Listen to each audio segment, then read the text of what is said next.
Ah, how wonderful it was to wake up back then, wasn't it? The sun would gently stream through the kitchen window. The radio would play those soft CBC tunes, and the house would slowly begin to come alive. Mom would light the stove, Dad would calmly read the newspaper, and the smell of fresh coffee would begin to fill the air. It was a time when mornings had their own rhythm. No rush, no phone ringing, no cars passing by on the street. Just the sound of the wind blowing against the curtains, the crisping of bacon in the pan, and the clinking of china cups. Do you remember that? It was the kind of morning that brought peace just by existing.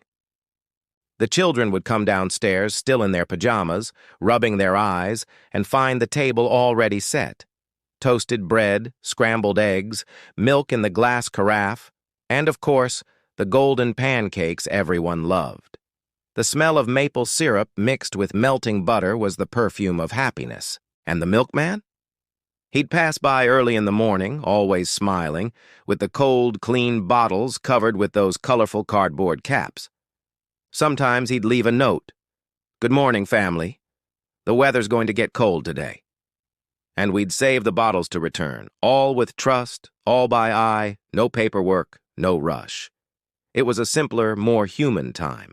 Breakfast wasn't just a meal, it was the first meeting of the day, the moment to bring everyone together before starting life outside. The mother would remind her son to pack his coat, the father would comment on the hockey game, and the grandparents would sit quietly, watching everything and smiling. Nowadays, we're always in a rush, aren't we? But back in the 1960s, the morning had a calming flavor. And that's what we'll remember together here. That Canadian breakfast full of love, good smells, and stories to tell. Oh, and before I forget, if these memories also bring a smile to your face, subscribe to the channel and leave a comment telling us what was essential for your breakfast back then. That way, we can continue to relive a little piece of our past together. You know, one of the most striking features of Canadian breakfast in the 1960s was the cereal boxes. We didn't even realize it, but they were part of the joy of the morning.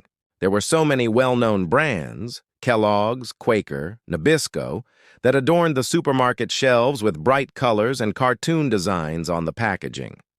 Mothers bought them because they were convenient and healthy, but the kids really wanted the free gift hidden inside the box. Who remembers that? There was always a little plastic doll, a ring, a sticker, and it was a race to find it first. The boxes were full of promises, energy for the whole day, breakfast of champions, and the sound of the cereal falling into the bowl was almost like morning music. The milk still came in those glass bottles, ice cold, and when we poured it over the cereal, that white foam formed around the edges of the bowl. There was a comfort in that, you know? A kind of simplicity that made life a joy. And it was beautiful to see families together, each with their own bowl, eating slowly, talking, smiling. Often the father would already be in his suit getting ready to go out, while the children read the stories on the back of the box. And the mother would always say, "Eat everything, my son. It's going to be a long day." There were no cell phones, no television on during breakfast. What existed was presence. That moment together. Truly. The radio played softly. The dog walked past the foot of the table, and life went on serenely. Today, when we see the shelves full of modern cereals, full of coloring and different names, it makes us miss when things were simpler. The old boxes had charm, they had soul, and the flavor. Oh, the flavor was different. Those lightly sweetened cornflakes, the smell of fresh milk, the spoon hitting the bowl. It was the soundtrack of childhood. Tell me in the comments, do you remember your favorite cereal? Or perhaps that toast that left a lasting impression on you? I want to read your memories because each story is a living piece of our past. And if you haven't already, subscribe to the channel. Every week we go back in time and relive a little bit of the Canada that's been etched in our hearts. Now, my friends, who remembers the smell of warm pancakes wafting from the kitchen early in the morning? Ah, it was music to the heart, the pan crackling, the butter slowly melting, and that sweet aroma of maple syrup drifting through the house. It was a smell that embraced you, that filled your heart with joy. And everyone knew, if there were pancakes, the day was about to start off right. In the 1960s, a Canadian breakfast wasn't just cereal and milk. It was a full, generous spread. On cold mornings, especially in winter, the table would be full. Scrambled eggs, crispy bacon, golden sausages, toasted bread, and of course those pancakes stacked one on top of the other, just waiting for the syrup to drip down the sides. Sometimes Mom would also make potatoes fried in butter or baked in the oven to make everything even more filling. It was a beautiful ritual. Families would gather and no one ate alone. Dad would cut the bacon and serve it to his kids. Mom would pour coffee into each mug, and everyone would start the day together. Maple syrup, sourced directly from local farms, was a source of national pride. Each drop carried a little bit of Canadian history. Some even said, "Maple syrup is the taste of our land." And it's true, isn't it? Nothing in the world tastes quite the same. Meanwhile, outside, the cold was pressing in. The windows were fogging up and the smell of food mingled with the wood burning in the stove. It was the kind of morning that warmed the body and soul. It wasn't just a meal, it was a moment of togetherness. Laughter came easily. Conversations were sincere, and time seemed to slow down. Today, looking back, we realize how precious these simple details were. The lovingly flipped pancakes, the freshly brewed coffee, the crisp bacon, all made with love. And that's what makes us miss it, the taste of life when it still tasted like home. Tell me, did you also make pancakes on Sundays? Or do you remember that scent of pure maple syrup? Write in the comments. I'd love to hear what memory comes to mind. And if this conversation brought you a smile, subscribe to the channel, because every week we'll relive another piece of our old Canada together. Now, my friends, let's talk about something that seems simple, but had enormous value back then. Fresh milk. Anyone who lived through the 1960s remembers well the sound of glass bottles tapping gently as the milkmen left the milk on their doorstep. He'd come by early in the morning, often in the cool morning air, and leave the bottles neatly lined up, capped with those colorful cardboard tops. It was a gesture of trust and routine.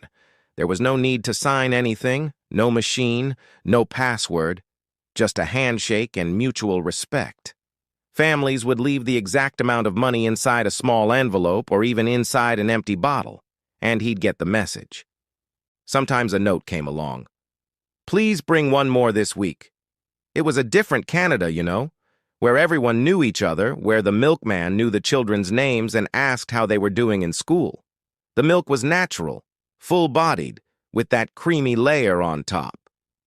Many people used that cream to make homemade butter. They would pour it into a jar and start churning with a spoon or a wooden whisk until the cream turned into beautiful, fresh butter. The smell was delicious. And the taste? Oh, it was unparalleled. It was pure, fresh, and had that homemade flavor. The milk was also used to make porridge, cakes, and even pancakes for breakfast. Nothing was wasted. It was common to see a pot of milk boiling while the radio played softly and the children laughed outside getting ready for school. It was a simple scene, but so full of life. And the most beautiful thing was the care. Every glass of milk given to a child was accompanied by love and a "drink it all, it'll make you strong." Mothers took pride in serving fresh milk, and grandmothers knew that with a little sugar and cinnamon, that milk became a comfort on cold days. Today, when we see milk in cartons and the supermarket bustling with activity, we feel a fond memory of those times. Because milk, back then, wasn't just food. It was part of life, part of our history. It was a symbol of simplicity, trust, and care that brought families together. Tell me in the comments, did you also have a milkman passing by your street? Or do you remember saving the bottles to return? I want to hear your memories. And if this moment brought back something beautiful, leave a like and subscribe to the channel to continue with me on this journey through the Canadian mornings that have remained in our hearts. Ah, the kitchen. Anyone who lived in the 1960s knows that it was much more than just a room in the house. It was where everything happened. It was the meeting place, the spot for laughter, conversation, and even secrets. While the coffee brewed and the smell of freshly baked bread filled the air, life unfolded right there, around the table. The table was solid wood. The tablecloth often had a plaid pattern, and the pots and pans gleamed, hanging proudly on the wall. It was a living kitchen, full of history in every corner. In the morning, the sound of the radio mingled with the hiss of the frying pan, and the warmth from the wood-burning stove made the room even more welcoming. Mothers and grandmothers had a special gift. They could transform simple ingredients into unforgettable moments. All it took was a little flour, milk, and love to create a recipe that brought the whole family together. And the most beautiful thing was seeing everyone gathered, starting the day slowly, unhurriedly, just enjoying the moment. Dad would be reading the newspaper, the kids getting ready for school, the dog lying down near the stove to enjoy the warmth. And in the midst of it all, the smell. Oh, the smell of melting butter, fresh coffee, toasting bread, a scent that, just remembering it, brings a sense of peace to the heart. It was the sound and aroma of life happening in harmony.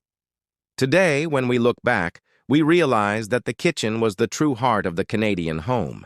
It was there that joys, worries, and, above all, love were shared. Every meal was an act of affection. Every breakfast an invitation to be present, to live in the moment. There was no luxury, no rush, only the value of the little things. And maybe that's what time teaches us, right? That happiness lies in the simple details. A table set with love, a conversation between family, a warm loaf of bread cut into equal pieces. The kitchen of the 1960s was the symbol of a calmer, more human Canada, where flavor and affection went hand in hand. And if this memory warmed your heart, I invite you to leave a comment below. Tell me, what memory comes to mind when you think of mornings past? I love reading what you share because that's how we keep this beautiful story alive. And if you haven't already, please subscribe to the channel. Every week we'll go back in time to reminisce about the flavors, smells, and moments that shaped our lives.